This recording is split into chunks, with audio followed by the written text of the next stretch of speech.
चलो मैं स्टार्ट करूं। अच्छा, अभी पहले मुझे बताओ, तुमने फास्ट ट्रैक मर्जर के बारे में सुना है कि नहीं सुना है? सेक्शन देखने के बाद हाँ सुना है मतलब, ठीक है, कहाँ सुना है? कंपनी लॉ में? मतलब ये पूरा पढ़ा है तुमने कंपनी लॉ? मतलब इट्स ओके, इट्स ओके, तुमने नहीं पढ़ा था अल्टीमेटली, या तो पढ़ा था तो ऊपर ऊपर से पढ़ा था। आई डोंट नो इतना डिटेल में था कि नहीं था, मुझे वो भी नहीं पता है तुम लोग को कितना। बट प्लीज रिक्वेस्ट, ये चैप्टर अपने लिए बहुत इंपॉर्टेंट है, ठीक है? सो ये चैप्टर छोड़ने का सोचना भी मत। कितना आता है अभी बहुत इंपॉर्टेंट में? 5 मार्क का, ठीक है? याद ए 50 में से 5 मार्क का बोला तो 10% बोल रही हूँ, ऐसे मत देख मेरे को, ठीक है? तो बहुत, अरे 5 मार्क इंपॉर्टेंट नहीं है? 149 पर अटके तो होता है कि नहीं होता है बता। तो मैं तुमको बोलती हूँ 5 मार्क भी तुम्हारे लिए इंपॉर्टेंट है। कभी कभी 10 मार्क का आएगा, मतलब 2 क्वेश्चन आएंगे तो 10 मार्क का हो जाएगा, एक क्वेश्चन आएगा तो 5 मार्क, ठीक है? सिर्फ इस पे जब भी मैं जो बोलती जा रही ना, इस पे कॉन्सेंट्रेट करो। और ये ना हम 2 बार 3 बार रिवाइज कर लेंगे। अगर ये हो गया ना तो मेरा पूरा चैप्टर हो गया, समझ लो, बस।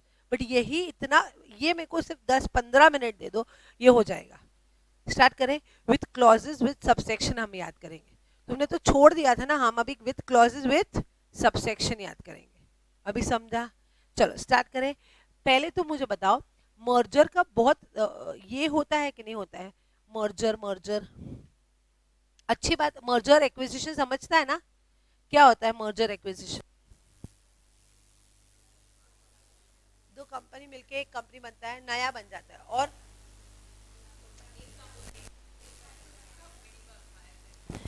अच्छा जी, यहाँ पे मर्जर्स होने चाहिए, एक्विजिशंस होने चाहिए इसके लिए, और तुम लोग के लिए ये बहुत ज्यादा इंपॉर्टेंट है। कैसे छोड़ सकते हो मुझे समझ में नहीं आ रहा है, ठीक है? ये प्रैक्टिकल लाइफ में इतना ज्यादा इंपॉर्टेंट है, क्योंकि तुम्हारा डिपार्टमेंट होगा मर्जर्स एंड एक्विजिशन। ऑब्वियसली तुमको यही सब काम करना है। कि अगर सपोज मान लो बायजूस ने बोल दिया हम लोगों को आकाश क्लासेस के साथ मर्ज कर रहा है, तो क्या करोगे? नहीं, मार्क्स नहीं आते थे ना तो ऑप्शन में छोड़ा था हमने। ऐसा मत किया करो यार गाइस, ऐसा मत किया करो। सो यहाँ पे तुम ये क्या है पता? प्रोसीजर वर्क है। चलो मान लो तुम्हारे डायरेक्टर ने बोला ये हमारी कंपनी है ना XYZ कंपनी के साथ मौज होने वाली है, ठीक है? बताओ पहले क्या क्या सोचो, पहले क्या करोगे? ऑब्वियसली सबसे पहले जब भी मर्ज होता है ना, तो आपको ट्रिब्यूनल और वो सबका नो ट्रिब्यूनल को पूछना पड़ता है और वो सब करना पड़ता है। इतना लंबा प्रोसेस है अंडर सेक्शन 230 टू 232 है। तुम्हारा सेक्शन 230 से लेके 232 तक होगा। अभी समझा? ये कौन सा है सेक्शन? सेक्शन 233। ये फास्ट ट्रैक मर्जर है, जहाँ पे ट्रिब्यूनल इन्वॉल्व नहीं है। यहाँ पे सिर्फ कौन कौन इन्वॉल्व है? एक तुम्हारा आरओसी है। आरओसी के पास से परमिशन लेना इतना डिफिकल्ट नहीं होता जितना ट्रिब्यूनल के पास जाता है, तो ठीक है। एक तुम्हारा ऑफिशियल लिक्विडेटर्स होते हैं, उसके पास से। तीसरा तुम्हारा सेंट्रल गवर्नमेंट होता है, ठीक है? मैंने इधर सब जगह सेंट्रल गवर्नमेंट लिखा हुआ है, but central government is very busy. मतलब सेंट्रल गवर्नमेंट ने अपना अथॉरिटी डेलीगेट कर दिया है टू रीजनल डायरेक्टर। सो देखा जाए तो तेरे को एनसीएलटी कोड वोड किधर भी जाने की जरूरत ही नहीं है फास्ट ट्रैक मर्जर्स में। फास्ट ट्रैक मर्जर्स में तुम लोग को सिर्फ 3 पार्टीज इन्वॉल्व होते हैं। कौन 3 पार्टीज इन्वॉल्व होते हैं? एक तो रजिस्ट्रार तुम्हारा, फिर तुम्हारा ऑफिशियल लिक्विडेटर, और तुम्हारा रीजनल डायरेक्टर। अच्छा, लिखने के लिए रीजनल डायरेक्टर जब भी फर्स्ट प्रोविजंस लिखते हो ना, तो आप क्या कर सकते हो? सेंट्रल गवर्नमेंट लिख सकते हो, क्योंकि प्रोविजन में क्या दिया हुआ है? Central government. चाहिए तो नीचे नोट लिख सकते हो, central government has delegated its authority to regional director. वो चाहिए तो वैसा कर सकते हो, क्योंकि यहाँ पे अगर तुम देखोगे ना, हर जगह मैंने सेंट्रल गवर्नमेंट लिखा होगा, मैंने किधर भी रीजनल डायरेक्टर वर्ड यूज नहीं किया, बट पीछे मैंने रीजनल डायरेक्टर्स वर्ड यूज किए हैं। तो लॉजिकली समझाना कि central government and regional director यहाँ पे ये चैप्टर के लिए are considered as one and the same. सिर्फ ये चैप्टर के लिए, हाँ समझा? क्योंकि सेंट्रल गवर्नमेंट की जगह पे सारी अथॉरिटी किसको डेलीगेट कर दी है? रीजनल डायरेक्टर को। बताओ इधर कोई डाउट है तो, कोई क्वेश्चन है बोल दो। पक्का समझा? सो अभी जब भी सेंट्रल गवर्नमेंट पढ़ोगे, मतलब प्रैक्टिकली क्या अज्यूम करोगे? Regional director. मुझे बताओ इतना डिफिकल्ट है इन तीनों से इतना परमिशन और वो, और नाम बोल रहा है फास्ट ट्रैक मर्जर, मतलब नाम बोल रहा है मर्जर्स होंगे बट इतना लंबा चौड़ा प्रोसीजर नहीं होगा, फास्ट फास्ट फास्ट फास्ट होगा। अभी समझा? अच्छा, ये सारी कंपनीज के ऊपर एप्लीकेबल नहीं है, ये सिर्फ स्मॉल कंपनीज के ऊपर एप्लीकेबल है। तो तुमको पहले स्मॉल कंपनी का डेफिनेशन करना पड़ेगा। बोलो, ये स्मॉल कंपनीज, तो जब भी टू स्मॉल कंपनीज मिलके एक मर्ज हो रहा है तो उसको क्या बोलेंगे? ऑब्वियसली फास्ट ट्रैक मर्जर में ओनली थिंग क्यों इनको किया है, ताकि वो अननेसेसरी डीले अवॉइड हो सके। सो ये प्रोविजन पूरे सारी कंपनीज के ऊपर एप्लीकेबल नहीं है। बाकी सारी कंपनीज के ऊपर कौन सा प्रोविजन एप्लीकेबल होगा? सेक्शन 230 से लेके सेक्शन 232, वो रियल मर्जर्स और अमालगमेशन के जो सेक्शन है ना, ट्रिब्यूनल के पास जाने का, प्रोसीजर करने का, वो लंबा लंबा प्रोसीजर, वो वाला। ठीक है, ये स्मॉल कंपनीज के लिए है, स्मॉल कंपनीज एंड एक ये और एक कंपनी, अगर सपोज मान लो holding company is merging with a wholly owned subsidiary, subsidiary नहीं, होली ओन्ड सब्सिडरी। सो ये कौन सा है? होल्डिंग कंपनी है and they are merging with a wholly owned subsidiary, तो भी ये फास्ट ट्रैक मर्जर का प्रोविजन एप्लीकेबल होगा। अभी समझ रहा है? सो फास्ट ट्रैक मर्जर का प्रोविजन कभी एप्लीकेबल होगा? ई start only for small companies and only for holding company merged with Holi own subsidiary. और उसका लॉजिक है यार, ये होली ओन सब्सिडरी है, मतलब वो उसका ही बेबी है यार, तो ये दोनों मर्ज कर रहे हैं तो इतना ज्यादा इम्पैक्ट नहीं होगा। ठीक है, दो स्मॉल कंपनीज मर्ज कर रहे हैं तो इतना ज्यादा इम्पैक्ट नहीं होगा, तो ट्रिब्यूनल को इन्वॉल्व करने की जरूरत नहीं है, तो लोअर लेवल पे ही डिसीजन लेके वो लोग मर्ज करवा सकते हैं। अब समझा? लॉजिक समझा फास्ट ट्रैक मर्जर का? अच्छा, सेक्शन 233। अब इधर सेक्शंस में यहाँ पे 1 2 3 4 ऐसा लिखा हुआ है, ये क्या है? Sub section. इसके नीचे 1 में ए बी सी डी लिखा हुआ है, तो ये क्या है? क्लॉज। मतलब तुम भूल के भी उसको ऊपर नीचे कर सकते हो? नहीं, मतलब तुमको ऐसे ही याद रखना पड़ेगा, ऑप्शन नहीं। और प्रोसीजर हमेशा वही होता है, ठीक है, प्रोसीजर हमेशा ऐसे ही याद रखना पड़ता है, तुम उसको ऊपर नीचे कर नहीं सकते हो। लॉजिक है, मतलब पहले ऑब्जेक्शन, मतलब पहले बोलोगे अप्रूवल दे दिया और फिर तो ऑब्जेक्शन लिया, ऐसा दिमाग मत यूज करो।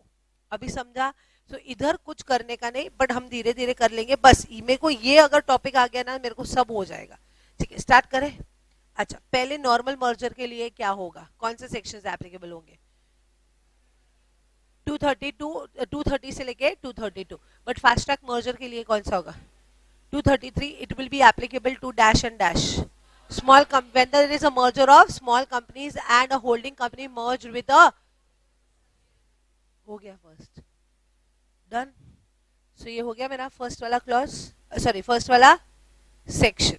अच्छा, उसमें सब है 4 पॉइंट्स है, A B C and D. चलो अभी मुझे बताओ, मेरे को अगर मर्ज करना है, दिमाग लगा यार, मेरी स्मॉल कंपनी है, हिमांगी की भी स्मॉल कंपनी है, हम दोनों की कौन सी कंपनी है? Small company. तो हम 230 के मर्जर में जाएंगे नहीं, हम फास्ट ट्रैक मर्जर करेंगे। सो एज ए सीएस तुमको क्या प्रैक्टिकली ध्यान रखना पड़ेगा? पहले सोचो, एज अ सीएस तुमको क्या प्रैक्टिकली ध्यान रखना पड़ेगा कि 233 कभी एप्लीकेबल होगा स्मॉल कंपनीज, या तो हाँ, तो अगर तुम you are working in a small company तो ही 233 में अप्लाई करना, अदरवाइज लात पड़ेगी तुमको, मतलब बोलेंगे ऑप्शन में छोड़ा था। ठीक है, 233 में कैसे कर सकता है यार, तेरा स्मॉल कंपनी है ही नहीं। बट स्मॉल कंपनी के लिए डेफिनेशन तो आना चाहिए ना, तेरे को पता कैसे चलेगा ये तू ए यार, अरे तेरे को पता कैसे चलेगा ये तेरा स्मॉल कंपनी है या नहीं? तो बोलो डेफिनेशन। सेक्शन 2 क्लॉज 85, कौन बोला? Very good. हाँ, पर आगे भी बोलना है फिर।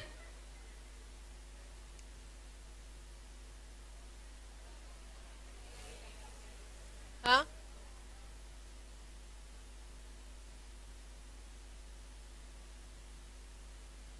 पेड अप शेयर कैपिटल,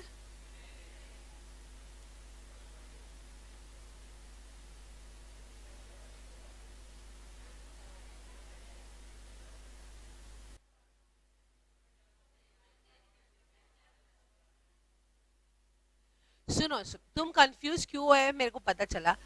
तुम्हारा पहला जो आंसर था ना 50 लाख और 2 करोड़, शायद 50 लाख और 2 करोड़ ही बोला था। हाँ, फर्स्ट हो गया।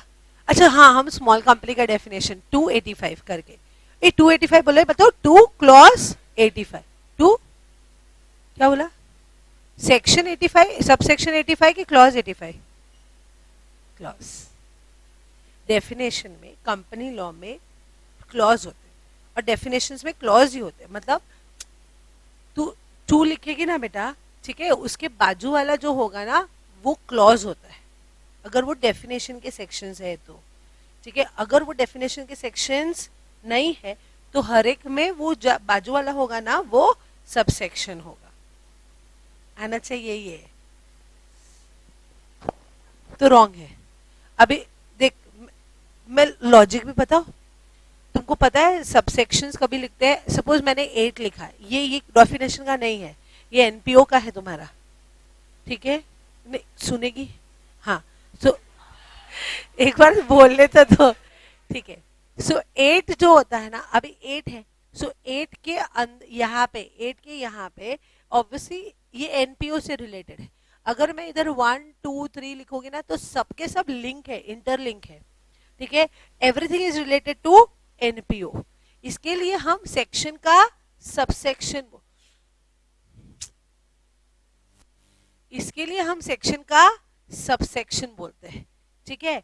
अभी डेफिनेशन एक दूसरे से लिंक होता है, डेफिनेशन एक दूसरे से लिंक होता है कि एकदम सारे डेफिनेशन अलग अलग होते हैं, तो लिंक नहीं होता ना, तो आप सबसेक्शन कैसे बोल सकते हो, आपको क्या बोलना पड़ेगा, क्लॉज।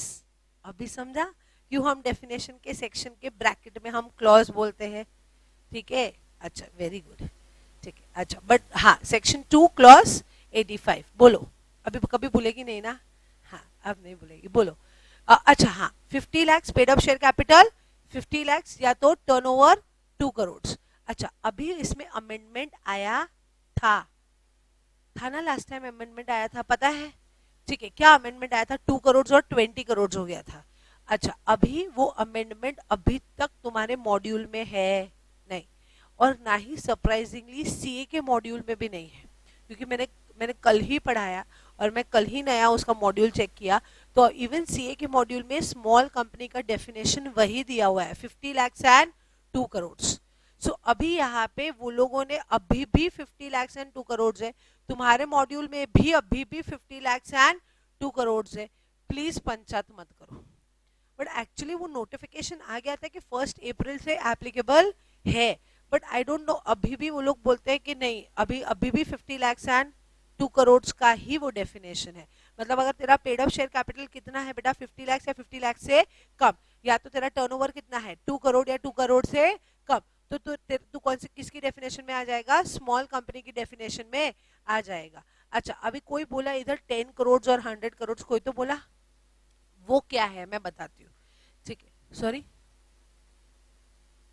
लॉ ने प्रिस्क्राइब किया है ऐसा बोल रहा है, लॉ ने प्रिस्क्राइब किया है, करेक्ट, लॉ ने प्रिस्क्राइब किया, मतलब अभी तक, मतलब अगर सेंट्रल गवर्नमेंट चाहे, गवर्नमेंट बाय वाया नोटिफिकेशन, मतलब उसको उसको है ना कुछ पार्लियामेंट में जाने की जरूरत नहीं है। तुमको पता है ना, बिल जब भी पास होता है, कुछ भी अमेंड होता है, तो पहले पार्लियामेंट में जाता है, लोकसभा राज्यसभा, वहां पे फिर डिस्कशन होता है, फिर प्रेसिडेंट का साइन होता है, एसेंट होता है, समझता है ना, वो सब करने की जरूरत नहीं है। सो फिलहाल पेड अप शेयर कैपिटल कितना दिया हुआ है बेटा, लेस देन 50 lakhs, ठीक है, लेस देन 50 lakhs और इक्वल टू 50 lakhs और टर्नओवर। अच्छा और का मतलब क्या होता है, कोई भी एक कंडीशन भी ब्रीच हो गया तो क्या, तो वो स्मॉल कंपनी नहीं रहेगा। मतलब उत्सव का paid up share capital 60 lakh है और टर्नओवर 1 करोड़ है, बताओ वो स्मॉल कंपनी है या नहीं है, नहीं है, क्योंकि पहला वाला कंडीशन ब्रीच हो गया, सॉरी एंड है, सॉरी एंड है, समझा, पहले और था अभी एंड है, ठीक है। और था ना तभी भी हम लोग एंड ही पढ़ते थे उसको, हाँ छोड़ो छोड़ो जाने दो, वो हिस्ट्री जाने दो, बट एंड है, सॉरी माय मिस्टेक, एंड है, ठीक है। बट जब भी और भी था ना, तभी भी हम एंड इंटरप्रेट करके पढ़ते थे। मतलब लॉ मेकर ने गलती किया हुआ था, लॉ मेकर कभी कभी गलती करता है, मानते हो कि नहीं मानते हो? सबसे पहला डेफिनेशन में ही गलती किया हुआ है, सेक्शन 1 में ही गलती किया हुआ है कंपनी लॉ के, ठीक है। कंपनी में be form for a lawful purpose, में भी लिखा उसमें, सबसे पहला ही लाइन में गलती किया है, कंपनी में be form for a lawful purpose. में आना चाहिए, शैल आना चाहिए, शैल आना चाहिए। इंटरप्रेट करने के लिए हम क्या करते हैं, शैल। तो ये जब भी ये अमेंड आया ना, एंड आ गया, अभी ऑब्वियसली 2 साल हो गए, एंड आ गया। बट उसके पहले जब भी आया ना, जब भी स्मॉल कंपनी का पहली बार डेफिनेशन, तो उसके साथ में क्या आया था, और। बट हम जब भी पढ़ते थे ना, इंटरप्रेट करते थे ना, उसको एंड करके इंटरप्रेट करते थे, ठीक है। तो अभी फिर लॉ मेकर ने उसकी गलती एक्सेप्ट की और उसने अमेंड कर दिया, एंड कर दिया, इसके लिए मेरे मुंह से गलती से और निकल गया। अभी समझा? डाउट है? पक्का समझा? अच्छा अभी, हाँ ये तो समझा। अच्छा अभी यहाँ पे अगर दो स्मॉल कंपनीज मर्ज हो रहे हैं तो फास्ट टैग एप्लीकेबल होगा। अगर होल्डिंग कंपनी एंड सब्सिडरी मर्ज हो रहा है तो फास्ट टैग एप्लीकेबल होगा। अभी वो 10 करोड़ और 100 करोड़ का याद नहीं रहा ना, तो चलेगा। वो क्या है पता है, गवर्नमेंट चाहे तो ये 50 लाख को इंक्रीज कर सकता है, कर सकता है, कर सकता है, कर सकता है, कर सकता है, अप टू 10 करोड़।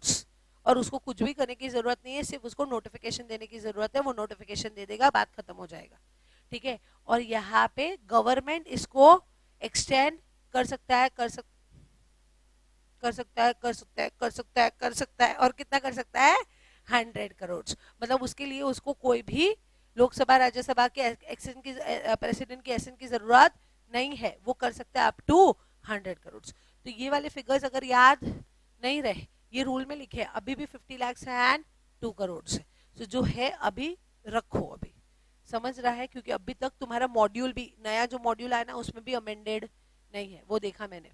कोई डाउट है, कोई क्वेश्चन? इवन सीए के मॉड्यूल में अमेंडेड नहीं है, बट यहाँ तक समझा? अच्छा तो स्मॉल कंपनी समझा। चलो मान लो तू स्मॉल कंपनी में है, ठीक है, सामने वाली भी स्मॉल कंपनी होनी चाहिए, हाँ दोनों स्मॉल कंपनी होनी चाहिए, दोनों दोनों स्मॉल कंपनी है, तो डायरेक्टर को क्या सजेस्ट करेगा,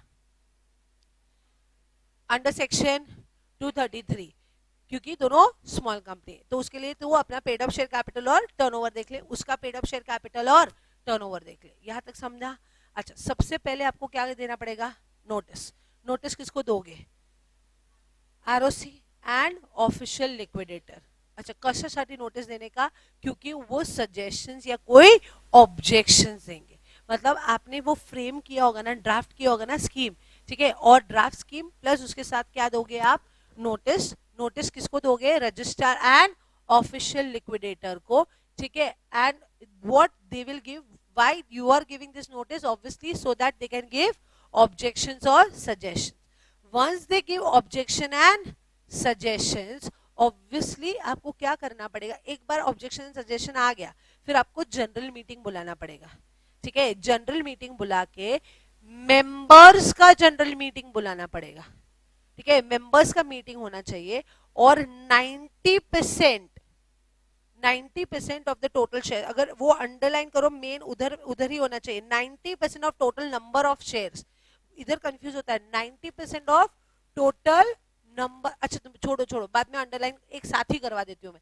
90% of total number of shares, मतलब अगर टोटल नंबर ऑफ शेयर्स देखना है, अगर मेरे पास 1 लाख शेयर्स है, तो अगर 90,000, चलो मान लो 90,000 गिन चुन के सिर्फ 4 जन के पास है, उत्सव है, मंथन है, मीत है, पुरु है, 5 जन हो गया, मेघ है, ठीक है। सो 5 जन के पास 90% है, मतलब 90,000 शेयर्स है।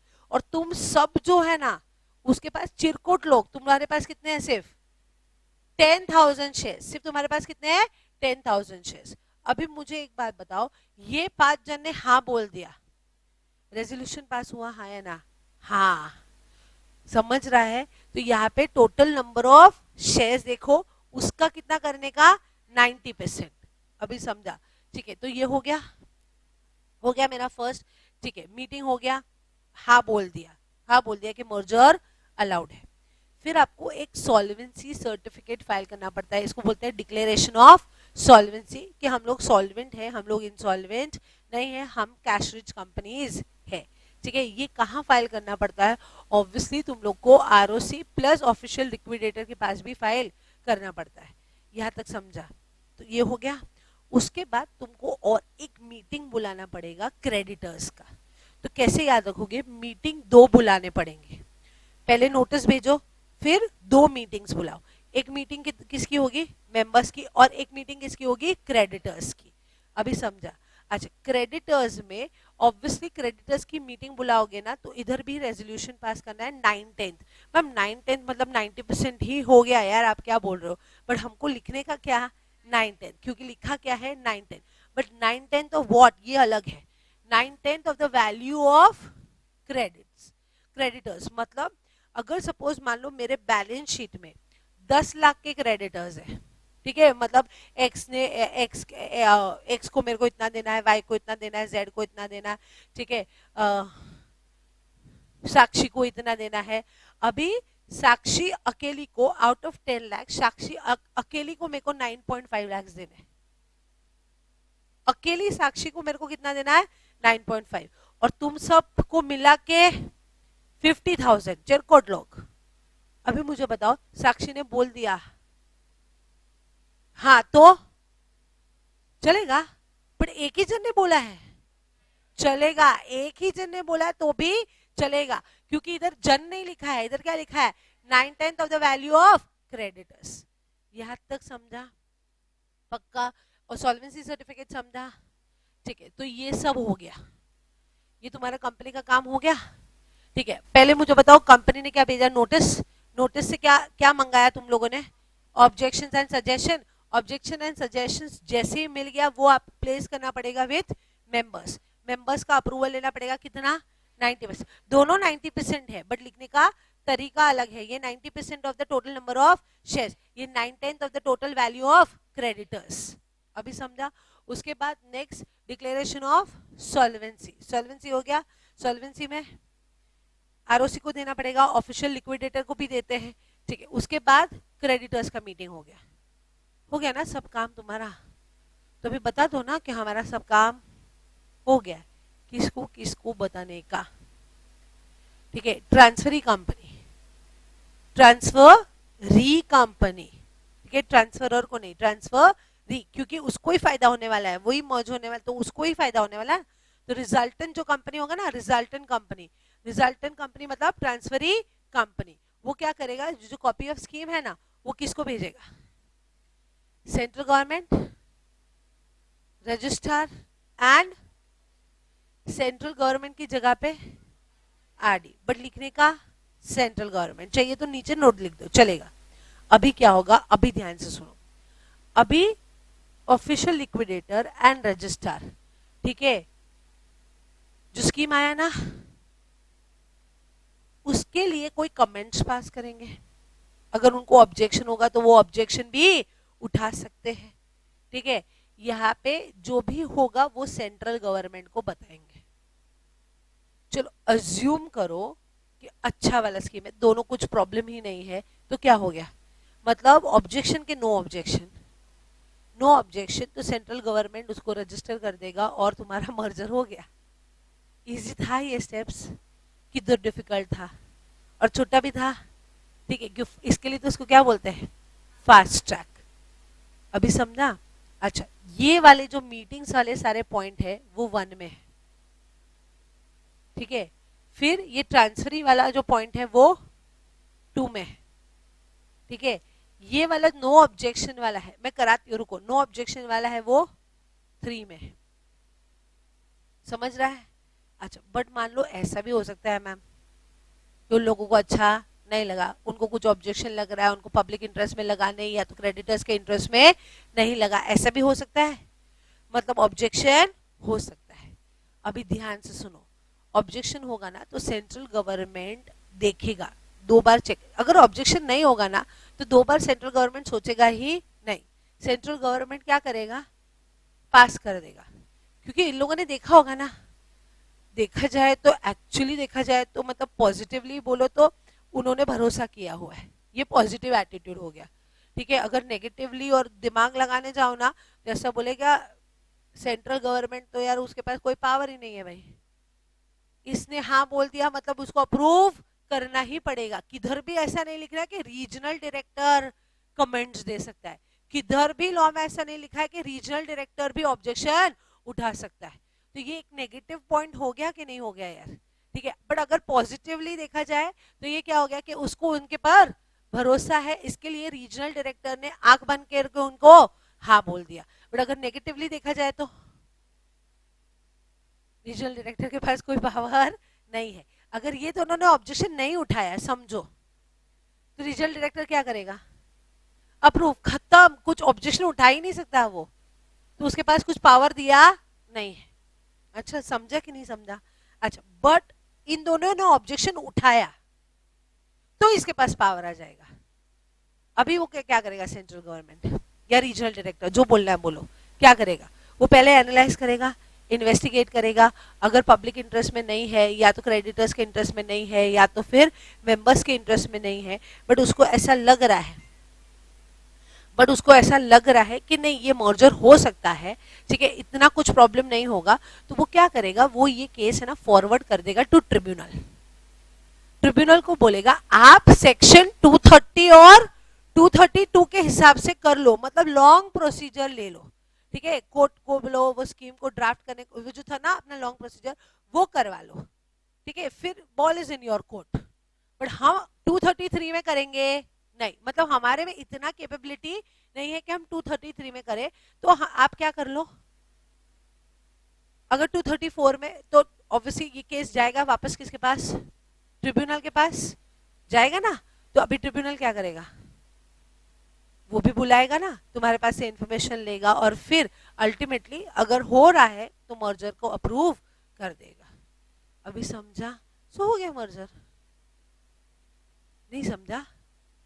काफी कुछ समझा। तो 1 2 3 4 साथ में पढ़ते हैं। अच्छा, 1 में क्या लिखा हुआ है पहले बताओ? 1 में कितने हैं? 4 पॉइंट्स पहले। अच्छा, पहले अभी है ना बोलते जाओ, फिर और एडिशंस भी हम करते जाएंगे यही चार्ट में। ठीक है, पहला क्या करना है? नोटिस देना है। किसको नोटिस भेजना है? ROC and official liquidator. तो लिखा हुआ है ना, क्यों उसके पास से इनवाइट कर रहे हो? क्या इनवाइट कर रहे हो? भैया हमको ऑब्जेक्शन दो, हमको सजेशन दो। यहां तक समझा बेटा? ठीक है, from registrar and official liquidator where the registered office is located. Okay, within how many days? 30 days. मतलब जब भी हम डिसाइड करते हैं उसके विद इन 30 डेज आपको उसको नोटिस भेजना है। चलो ये वाला पार्ट हो गया, ये वाला पार्ट हो गया। You are inviting what? Objection and suggestions. Okay, next, उसके बाद नेक्स्ट क्या लिखा हुआ है? Next, the objection and suggestion received are considered by the company in the respective general meeting. सबसे पहला कौन सा मीटिंग बुलाओगे? General meeting. जनरल मीटिंग बुलाओगे और जनरल मीटिंग में आप क्या करोगे? 90%। अच्छा, मेरा अभी एक क्वेश्चन है, ये आप जनरल मीटिंग बुला रहे हो, ठीक है, सो ऑब्वियसली इनके कहने पे ही बुला रहे हो ना, क्योंकि उन्होंने बोला कि ये ऑब्जेक्शन एंड सजेशन है, इसके बेसिस पे ही तो बुला रहे हो। तो अपने आप जनरल मीटिंग बुला नहीं सकते हो इनका जब तक ऑब्जेक्शन एंड सजेशन नहीं आता है। अल्टीमेटली स्टोरी वही है ना, तब तक आप जनरल मीटिंग बुला नहीं सकते हो। एक बार आ गया उसके बाद आपको जनरल मीटिंग बुलाने का, और जनरल मीटिंग में कितना शेयर होल्डर्स का चाहिए? 90%। अंडरलाइन करो लास्ट 90%। तो ये क्या हुआ? नोटिस भेजना, ये क्लॉज ए हो गया, ठीक है, फिर मीटिंग बुलाना वो क्लॉज बी हो गया। सी कौन सा है? सॉल्वेंसी सर्टिफिकेट सी हो गया, ठीक है। चलो अभी ये कौन सा पॉइंट हो गया? सी। और डी वाला जो पॉइंट हो गया वो कौन सा हो गया? क्रेडिटर्स का। अच्छा, अभी इसके साथ साथ फॉर्म नंबर याद रखें। नोटिस भेज रहे हो ना, सो पर्टिकुलर फॉर्म में होगा कि नहीं होगा? कि ऐसे प्लेन पेपर लिख रहे हैं कुछ नहीं, ए जरा पेपर दे, नोटिस लिख दो, ऐसा ना ऐसे करोगे ना? नहीं ना, एक इसका पर्टिकुलर फॉर्म है। यही करते थे ना तुम लोग, कॉम्प्रोमाइज एंड अरेंजमेंट वाला फॉर्म, ठीक है। 9 से स्टार्ट करो, ठीक है, आगे आगे हम बढ़ते जाएंगे। अच्छा चलो, अभी ये कौन सा है? CA 9, ठीक है, फॉर्म नंबर्स ऐसे ही याद रखो। पहले अगर क्लॉजेस याद रखोगे ना, अच्छा बराबर हो जाएगा। पहले बोलो फटाफट, ए भाई मेरे पहले बोल फटाफट, फर्स्ट सेक्शन सबसेक्शन 1 में क्लॉज ए में क्या है? नोटिस, आरओसी और ऑफिशियल लिक्विडेटर। फिर बी में मीटिंग बुलाने का, मीटिंग के लिए कोई फॉर्म होगा नहीं, लॉजिक है। हाँ, सी में डिक्लेरेशन, फॉर्म होगा, लॉजिक है, नंबर बोलो। अरे 9 के बाद क्या आता है, क्या सोच के रहे हो? 9 के बाद क्या आता है? 10। अरे वही है, 9 10 11 12 13 ऐसे ही है। ठीक है, तो उतना तो हिंट मिल गया कि उतना ही है, तो फॉर्म नंबर अभी डिफिकल्ट नहीं होगा। ठीक है, और करना पड़ेगा, ऑप्शन ही नहीं है फॉर्म नंबर। ठीक है, 10 हो गया। फिर क्रेडिटर की मीटिंग बुलाओ, इधर कोई फॉर्म होगा नहीं, हाँ बट नोटिस देना पड़ेगा 21 डेज के पहले।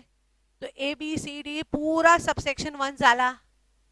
अच्छा, सबसेक्शन 2, सबसेक्शन 2 क्या बोलता है बोलो? सब हो गया ना मीटिंग, अभी आप किसको पता होगे? 3 जन को। कौन 3 जन? आरओसी, पहले पहले सेंट्रल गवर्नमेंट बोला जरा थोड़ा, अच्छा ठीक है, आरओसी बोल, ROC, official liquidator and central government. समझा? सो ये कौन सा हो गया? Clause number 2, sorry section subsection 2 हो गया। अच्छा, अभी पॉजिटिव लो, नेगेटिव क्यों ले रहे हो यार? मतलब उसने कोई ऑब्जेक्शंस नहीं उठाए, नहीं उठाए तो अप्रूव हो गया, वो अप्रूव हो गया थर्ड में, 3 स्टेप में अप्रूव। अभी समझा? अच्छा, अभी यहाँ पे क्या दिया हुआ है? हाँ, अप्रूव हो गया, बट अगर मान लो ऑब्जेक्शन लिया लिया तो ट्रिब्यूनल, वो 4 में है, देखो 4 क्या लिखा है? If register or official liquidator has an objection or suggestion, he may communicate the same in writing to central government within 30 days. मतलब 30 डेज में यहाँ पे वो बता देगा। एक मिनट, यहाँ पे ये कौन सा है? ये 3 वाला है ना। फिर अगर ऑब्जेक्शन लिया, तो ऑब्जेक्शन लिया तो क्या होगा? किसको इन्फॉर्म करेगा? सेंट्रल गवर्नमेंट को। With in how many days?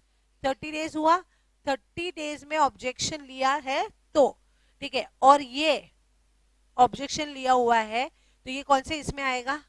4। अभी समझा? फिर अभी इसका काम हो गया, किसका काम हो गया? ये दोनों का काम हो गया। फिर अभी किसका काम चालू हो गया? Central government. अभी सेंट्रल गवर्नमेंट ये किसको रिफर करेगा? ट्रिब्यूनल को, विद इन 60 डेज। ये 30 है ना, तो डबल करो, कितना हो गया बेटा? 60 डेज। यहां तक समझा? सो देखो क्या लिखा है, 5th point, if the central government after receiving the objection and suggestion or the reason if any of the opinion of such scheme is not in a public interest, मतलब वो public interest में नहीं है, या तो in the interest of creditors, creditors में भी नहीं है, it may file an application before tribunal, मतलब सेंट्रल गवर्नमेंट क्या करेगा? एप्लीकेशन फाइल करेगा, किसको बेटा? With in how many days बेटा? 60 days of the receipt of the scheme. ठीक है, अंडर सबसेक्शन 2, मतलब स्कीम आया ना, इधर इधर इधर कॉपी फाइल हुआ होगा ना, किधर कॉपी फाइल हुआ था? 3 जन पे ना, तो जिस दिन कॉपी फाइल हुआ उस दिन से कितना दिन गिनने का? 60 डेज। ठीक है, इधर से इधर आया, फिर इधर से इधर गया, तो ये सब टाइम पीरियड नहीं कंसिडर करने का। मतलब यहाँ पे देखो, यहाँ पे कॉपी फाइल हुआ होगा, ठीक है, फिर आरओसी ने इधर ऑब्जेक्शन लिया होगा, ये डेट पे ऑब्जेक्शन हुआ होगा, दिखाई दे रहा है ना, ये डेट पे ऑब्जेक्शन हुआ होगा, ठीक है, यहाँ पे ऑब्जेक्शन हो गया, फिर ऑब्जेक्शन होकर किसके पास गया होगा? ट्रिब्यूनल के पास गया होगा। अच्छा, फिर ट्रिब्यूनल क्या करेगा? अरे सीजी के पास जाएगा, सॉरी सीजी के पास जाएगा, फिर सीजी किसको इन्फॉर्म करेगा? ट्रिब्यूनल को इन्फॉर्म करेगा। ट्रिब्यूनल को इन्फॉर्म करेगा with in how many days? 60 days. But 60 days यहां से नहीं, 60 डेज यहाँ पे कॉपी से। अभी समझ रहा है? तो एक्चुअली देखा जाए तो 30 हुआ। क्यों 30 हुआ? क्योंकि यहाँ पे 30 गया, सो 30 प्लस 30। अभी बताओ, बट 30 प्लस 30 लिखने का नहीं, 30 एंड 60 लिखने का। कोई डाउट, कोई क्वेश्चन बोलो? तो ये कौन सा पॉइंट हो गया मेरा? 5th। कोई डाउट, कोई क्वेश्चन बोलो? डन। मेरे सारे सबसेक्शन 5 तक हो गए। अभी 6 क्या बोलता है? बोला ट्रिब्यूनल को कॉपी मिल गया, अभी सेंट्रल गवर्नमेंट का काम, ये सब का काम खत्म ना, अभी किसका काम स्टार्ट होगा? Tribunal. So tribunal on receipt of application from central government or from any person, if tribunal has a reason that उसको स्कीम कंसिडर करना चाहिए, not under section 233 but under section 232, मतलब 230 से लेके 232 वाला, तो वो कंसिडर करेगा, वो करेगा. ठीक है. May direct accordingly and confirm the scheme by passing the order. मतलब वो सारे डॉक्यूमेंट्स, बोला ना मैंने, सारे डॉक्यूमेंट्स मंगाएगा, फिर वापस पूरा प्रोसीजर आपको फॉलो करना पड़ेगा और वो फिर ऑर्डर पास कर देगा. 6 समझा? 7 भी ट्रिब्यूनल का ही है. 7 कंफर्मेशन हुए. 7 भी तू भी आई एग्जाम देने, गुड गर्ल.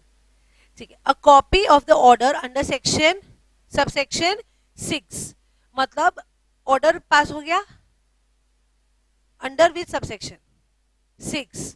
ठीक है. उसका कॉपी किधर जाना चाहिए? ऑब्वियसली ट्रांसफरी के रजिस्ट्रार, मतलब आरओसी के पास जाना चाहिए. ट्रांसफरी के आरओसी के पास जाना चाहिए for the purpose of registration. Transferee फिर वो रजिस्टर करेगा. जैसे ही रजिस्टर करेगा फिर वो इंफॉर्मेशन देगा किसको? ट्रांसफरर के आरओसी को. तो ये हो गया 7. ठीक है. तो देखो क्या लिखा हुआ है. A copy of the order under subsection 6. Order का कॉपी कभी देता है ट्रिब्यूनल, ऑर्डर देता है. चाहिए मैं तुम्हें लिख देती हूँ. यहाँ पे ट्रिब्यूनल क्या देता है बेटा? ऑर्डर. ऑर्डर देता है. ये किस में आएगा? जब भी ट्रिब्यूनल ऑर्डर देता है तो सबसेक्शन 6. और ये कॉपी फॉरवर्ड होता है. किधर फॉरवर्ड होता है? फॉरवर्ड होता है किधर बेटा? ट्रांसफरी के आरओसी में फॉरवर्ड होता है. ये कौन सा है? 7. सब मिला ना? 4 5, ये 5 रह गया ना. अभी समझा? क्लियर? अच्छा देखो देखो, the registration of the scheme under section 3 या सबसेक्शन 7, मतलब 3 में कभी हुआ होगा, यहाँ पे 3 में डायरेक्ट हुआ विदाउट ऑब्जेक्शन. ये समझा? मतलब मर्जर का ऑर्डर आ गया, या तो अंडर सेक्शन 3 में आया, सबसेक्शन 3 में आया, या सबसेक्शन 7 में आया. फर्क क्या पड़ता है? मर्जर का ऑर्डर आ गया ना, खत्म हो गया. तो 3 और 7. अभी समझ रहा है? ठीक है. सो देखो क्या लिखा हुआ है. The registration of the scheme under subsection 3 और 7 shall deem to have effect of dissolution of transferor company. मतलब ट्रांसफरर कंपनी क्या हो जाएगा? डिसॉल्व हो जाएगा without going undergoing the process of winding up. मतलब मैं हमेशा बोलती हूँ ना, विराट कोहली स्वाहा और अनुष्का. नहीं समझा? पक्का? तो वो किस में आएगा? कौन सा सबसेक्शन है? 8. ठीक है. अभी 8 तक हो गया ना, 7 तक तो इधर ही हो गया था, 8 इधर. 8 में क्या हुआ? ट्रांसफरर जो कंपनी है वो क्या होगा? Wind up. हाँ, डिसॉल्व हो जाएगा विदाउट वाइंडिंग अप. डिसॉल्व होगा विदाउट. कोई डाउट है? कोई क्वेश्चन है अभी तक? अच्छा, अभी मुझे बताओ, यहाँ पे इसके इफेक्ट तो होंगे कि नहीं होंगे? क्या इफेक्ट होंगे? वो 9 में होगा. मतलब इफेक्ट होंगे, मतलब क्या इफेक्ट होंगे? एसेट्स लायबिलिटीज अभी किसके हो जाएंगे? ट्रांसफरी कंपनी के. कोई भी केसेस पेंडिंग हो गए ट्रांसफरर कंपनी के ना, ट्रांसफरी कंपनी के. एम्प्लॉइज ट्रांसफरी कंपनी के. लायबिलिटीज ट्रांसफरी कंपनी के. हाँ, तो वो इफेक्ट दिया है, वो 9th हो गया. देखो फॉलोइंग इफेक्ट्स, 3 इफेक्ट्स दिए. ठीक है. क्या क्या लिखा है? देखो फर्स्ट क्या लिखा हुआ है? The transfer of the properties and liabilities. Properties और लायबिलिटी ट्रांसफर हो जाएगा of transferor company to transferee. Transferee को हो जाएगा. ठीक है. So that the property becomes the property of the transferee company. अच्छा, अगर मेरे को बताओ, प्रॉपर्टी ट्रांसफर होगा तो अगर उसके ऊपर जो चार्ज क्रिएट हुआ होगा वो भी ट्रांसफर होगा कि नहीं होगा? तो चार्ज ट्रांसफर होगा. इन शॉर्ट सब ट्रांसफर होगा यार. ठीक है. तो any charges on the property will also be transferred. Legal proceedings मैंने बोला, अगर कोई लीगल प्रोसीडिंग्स किया है तो वो भी नए नाम से हो जाएगा, या तो फिर वो वही अनुष्का लिमिटेड होगा तो अनुष्का लिमिटेड के नाम से होगा. ये पॉइंट समझे? अभी ये पॉइंट इतने याद नहीं रहे तो चलेगा. ठीक है, 9 पॉइंट में इफेक्ट्स दिए हुए, सिर्फ उतना याद रखो। और एक आध दो पॉइंट अगर लिखना है तो लिखो, बट 9th इतना इंपॉर्टेंट नहीं है। अगर आउटलाइन में दे रही हूँ ना तो मैं 9th नहीं दूंगी, ठीक है, क्योंकि पता है कि यार यही होने वाला है। अच्छा, उसके बाद 10th वाला, ये वाला अच्छा है। मुझे बताओ, अगर सपोज मैंने तनिषा, ध्रुवी, मैंने ध्रुवी की कंपनी के साथ मर्ज हो गया, ठीक है, बट मेरे पास है ना ध्रुवी की कंपनी के कोई कोई शेयर्स थे, हो सकता है ना यार, थोड़े बहुत शेयर्स थे मेरे पास ध्रुवी की कंपनी के। स्मॉल कंपनी हम दोनों, ठीक है, होल्डिंग सब्सिडरी के इसमें मत जाओ, हम दोनों कौन है, स्मॉल कंपनी, ठीक है। अभी हम मर्ज हो गए, मतलब ये स्वाहा, अभी भी मैं होल्ड कर सकती हूँ ध्रुवी की कंपनी के शेयर, मतलब मैं खुद की कंपनी के शेयर होल्ड कर रही हूँ, ऐसा हो नहीं सकता। तो आपको वो सारे शेयर्स को कैंसल करना पड़ेगा। तो ये सब इफेक्ट ही हुआ ना। So even 10th is also what, effect. What you should do, यहाँ पे सारे लायबिलिटीज। अच्छा, ये इफेक्ट कौन सा है, तुम्हारे प्रॉपर्टीज, तुम्हारे लायबिलिटीज, तुम्हारे चार्ज, तुम्हारे लीगल प्रोसीडिंग्स, ये सब कौन सी कंपनी के हो जाएंगे बेटा, ट्रांसफरी कंपनी के हो जाएंगे। 10th में क्या दिया हुआ है कि शेयर सारे कैंसल होने चाहिए। लॉजिक है कि नहीं, मैं कभी अपने खुद के शेयर होल्ड नहीं, और वैसे भी उसकी कंपनी है ही नहीं। सो देखो वही लिखा हुआ है, the transferee company shall not on the merger, shall not on the merger, not आगे लिखा है, shall not on the merger or amalgamation hold any shares, मतलब in short shall not hold any shares. Merger amalgamation नहीं लिखा, confusion कर रहे हो तो निकाल दो ना, सिर्फ क्या लिखोगे, shall not hold any share in its own name or its the name of the trust, either on the behalf, या तो वो खुद भी होल्ड नहीं कर सकता या तो उसकी सब्सिडरी भी होल्ड नहीं कर सकती है। अच्छा, बट यहां तक समझा। अच्छा, तो कौन सा हो गया, हाँ 10 के लिए क्या लिखूं बताओ, 10 के लिए क्या लिखूं जो तुमको समझ जाएगा, ठीक है, कैंसिल ऑफ शेयर्स लिखो, कैंसिलेशन ऑफ शेयर्स, मतलब ये भी टाइप ऑफ इफेक्ट ही है कि आपको शेयर्स को कैंसल करना पड़ेगा, ठीक है। अभी देखो सारे इफेक्ट हो गए, अभी 11, 12, 13, 14 बस ऐसे ऊपर वाले हैं। देखो 11 क्या लिखा है, the transferee company shall file an application with the register, with the scheme register indicating the revise authorise capital. ये भी इधर से सब इफेक्ट ही चालू हो रहे हैं सारे। अच्छा, अभी तुम्हारा कॉम्बिनेशन हो गया होगा, मेरा और ध्रुवी का हो गया होगा, तो ऑब्वियसली हमारा ऑथराइज कैपिटल बढ़ गया होगा, हमारा पेड अप शेयर कैपिटल भी बढ़ गया होगा, सब कुछ हो गया होगा, तो वो उसका इंफॉर्मेशन तो आरओसी को देना पड़ेगा ना कि अच्छा अभी मेरा ऑथराइज कैपिटल बढ़ता है, तुमको पता है तुमको आरओसी में फीस पे करना पड़ता है जब भी memorandum of association and articles of, तो it is based on your authorise capital, ये पता है कि नहीं पता है। हाँ, अभी मुझे एक बात बताओ, अगर मेरा ऑथराइज कैपिटल बढ़ गया तो मुझे वो एडिशनल फीस नहीं पे करना पड़ेगा, ऑब्वियसली करना पड़ेगा। सो मेरे को उसके साथ आरओसी को इन्फॉर्मेशन इतना इंपॉर्टेंट नहीं है, फीस चाहिए ना उसको, नहीं नहीं इन्फॉर्मेशन भी इंपॉर्टेंट है, मजाक कर रही हूँ, इन्फॉर्मेशन भी चाहिए प्लस फीस। सो ये कौन सा पॉइंट हो गया मेरा, 11, ठीक है। तो 11 में देखो क्या लिखा हुआ है, एक बार अंडरलाइन करो, इंडिकेटिंग, क्या फॉर्म भर के देने का, इंडिकेटिंग, अंडरलाइन करो, revise authorise capital and a prescribed fees. क्यों प्रिस्क्राइब फीस लिखा है बेटा, क्योंकि तुम्हारा एडिशनल हुआ होगा तो एडिशनल देना पड़ेगा, ठीक है। Prescribe fee due on revised capital. कोई डाउट है, कोई क्वेश्चन है, बोलो। तो 11 क्या लिखूं, इंटीमेट आरओसी फॉर व्हाट,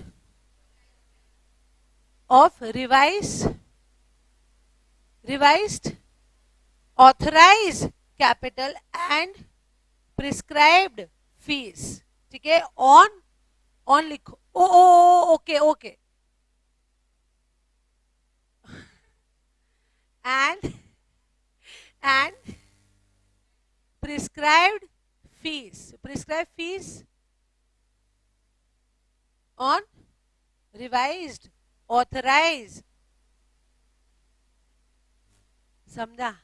अच्छा 11 12 The provision of this section shall apply to the companies specified in subsection 1 with the respect of the scheme of compromise and arrangement. मतलब बाकी के सारे प्रोविजंस, मीटिंग बुलाने का, ये कराने का, मीटिंग के लिए नोटिस भेजने का, तो वो सेक्शन 230 से लेके 232 के जो भी मीटिंग बुलाने के नोटिस कैसे भेजने के, नोटिस के कंटेंट क्या होने चाहिए, वो सब वही सेक्शन 230 से लेके 232 में जो दिए हुए वो सारे सेक्शन वो इधर सेम एप्लीकेबल हो जाएंगे. नोटिस कैसे भेजने के, इसको छोड़ के बाकी के सारे सेक्शंस वहां के उठा लेने के. नहीं समझा? कौन से सेक्शन, नोटिस कैसे भेजने का, मीटिंग कैसे बुलाने का, ठीक है, नोटिस में कंटेंट क्या होना चाहिए, एक्सप्लेनेटरी स्टेटमेंट क्या होना चाहिए, वो सब उधर भेज, वो सबका वहां का प्रोविजन इधर एप्लीकेबल होगा. Not important, not important, seriously not important. कहाँ इम्पोर्टेंट है यार? सेम प्रोविजन एप्लीकेबल होगा तो हमको पता है. ठीक है. Central government may provide the mergers and amalgamations of the company in such a manner as may be prescribed. Again, not important. फालतू points. And last, मतलब जब भी मैं outline लिखूंगी ना तो ये इतना important outline समझता है ना तुमको? ठीक है. तो outline obviously जब भी directors को आप narrate करोगे तो आपको क्या outline ही बोलना पड़ेगा. आप word to word थोड़ी बोलोगे. पागल है क्या? Central government में prescribed. वो बोलेगा तू पागल हो गया है. ठीक है. तो ऐसा सब बोलने का नहीं. ठीक है. उसके बाद last, the company covered under this section may use the provision of 232 for the approval of the scheme or merger. ये भी नॉट इम्पोर्टेंट. मेन कितने सेक्शंस है मेरे? 11. एक बार बोलो फटाफट. क्या टाइम बोल, टाइम बोलो, टाइम. चलो अच्छा, पहले मुझे बताओ गाइस, इधर कौन सा फॉर्म, नोटिस में कौन सा फॉर्म, जल्दी बोलो. CA 9. फिर इंसॉल्वेंसी में डिक्लेरेशन ऑफ इंसॉल्वेंसी कौन सा? 10. फिर कौन सा बाकी रह गया है? Filing a copy of the scheme with results of the meeting with ROC. ROC में आप जाते हो ना, क्रेडिटर्स और वो सब, ये करेंगे ना. इधर इधर भी फॉर्म भरना पड़ेगा ना.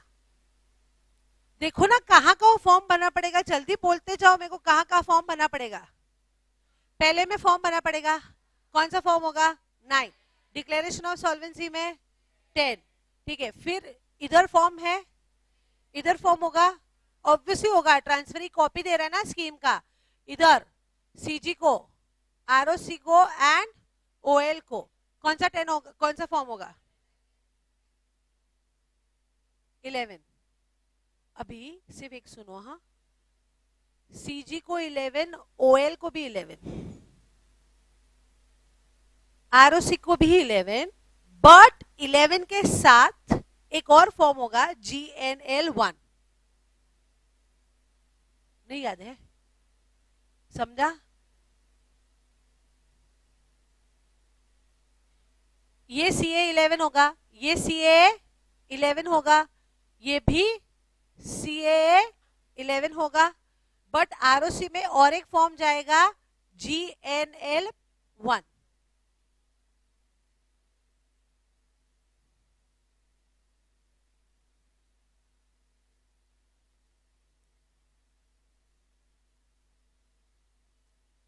समझा? यहां तक समझा? अच्छा, अभी ऑब्जेक्शन किया, अरे सॉरी माय मिस्टेक, ऑब्जेक्शन नहीं किया तो ऑब्वियसली तेरे को कान में आके बताएंगे नो ऑब्जेक्शन. ऐसे कान में बोलेंगे नहीं तो फॉर्म देंगे. कौन सा फॉर्म होगा बोलो? 12. जोर से बोलो ना, छोड़ना, वो लोग सेटल हो जाएंगे, तुम बोलो ना. CA 12. अगर ऑब्जेक्शन नहीं हुआ तो CA 12. अगर ऑब्जेक्शन हुआ तो CA 13. करेक्ट. समझा? Doubt, question? तुमको पता है मेरा कौन सा पेज भी हो गया? पेज नंबर जल्दी आ जाओ फटाफट. 190.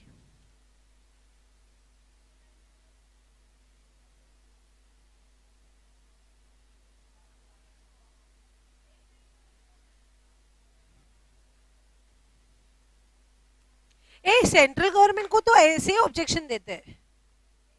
इधर sorry my mistake.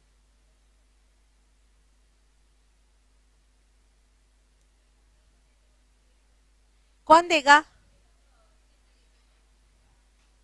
CG tribunal को। ऑब्जेक्शन सीजी को देते वक्त कुछ करना नहीं है, वो तो ऐसे ही ऑब्जेक्शन दे देंगे। सीजी ट्रिब्यूनल को देगा उसके लिए 13, ठीक है। फिर तो ट्रिब्यूनल का 230। सी, एक मिनट, अगर ऑब्जेक्शन नहीं हुआ तो अप्रूव हो जाएगा, तो अप्रूव होगा इन सीए 12, ठीक है। अगर ऑब्जेक्शन हुआ तो किसने ऑब्जेक्शन लिया होगा? ऑफिशियल लिक्विडेटर एंड आरओसी ने लिया होगा, ठीक है। फिर सीजी को इन्फॉर्म किया, वो ऐसे ही इन्फॉर्म करना है। फिर सीजी किसको इन्फॉर्म करेगा? ट्रिब्यूनल को, मतलब उसको बताएगा ना, तभी सीए 13। अभी समझा? डन। पेज नंबर देखो, 190, 191, 192 टेबल दिया है, सेम है बट फॉर्म नंबर के साथ है, सब सेम, पूरा चैप्टर सेम है। अभी तुम पूरा चैप्टर पढ़ लोगे ना तो हो गया मेरा चैप्टर। सिर्फ थोड़ा बहुत है, एज अ कंपनी सेक्रेटरी तुमको क्या ध्यान रखना पड़ेगा, वो पीछे का पार्ट है, बट ऑलमोस्ट 90% सेम। हाँ, बट मैंने ये चार्ट में ही दे दिया तेरे को सब कुछ। इसका फोटो लिया, लिख लिया, वेरी गुड, गो इंटेलिजेंट।